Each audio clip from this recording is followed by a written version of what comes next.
Hi friends, ఇవాళ మనం కుక్కర్లో చికెన్ దమ్ బిర్యానీ ఎలా చేయాలో ట్రై చేద్దాం.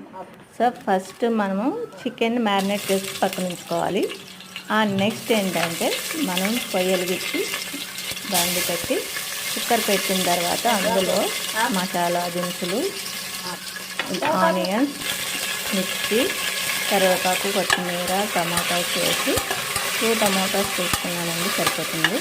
వేసి ఇందులో బాగా కొంచెం కుక్ అయిన తర్వాత అల్లం వెల్లుల్లి పేస్ట్ కూడా వేసి కొంచెం కుక్ అయిన తర్వాత మనం ఏదైతే మ్యారినేట్ చేసి ఉంచుకున్నామో ఆ చికెన్ అందులో వేసి ఇందులో ఇంపార్టెంట్ ఏంటంటే 2 ఇంగ్రీడియంట్స్ యాడ్ చేయాలి. అదేంటంటే 2 స్పూన్స్లోనే బిర్యానీ మసాలా, అలాగే 3 స్పూన్స్ కర్డ్ మీగడ కానీ లేదా పాల మీగడ కానీ వేసుకోవాలి. అందులో వేసి మూత పెట్టేసి 2 విజిల్స్ వచ్చేదాకా ఉంచాలి. ఆ తర్వాత మూత తీసి మనము ముందుగానే ప్రిపేర్ చేసుకున్న గిన్నెలో బియ్యానికి సరిపడా వాటర్లో ఉప్పు, కొత్తిమీర, అలాగే మిర్చి వేసి మనం విజిల్ తీసిన తర్వాత కుక్కర్లో వేసుకోవాలి.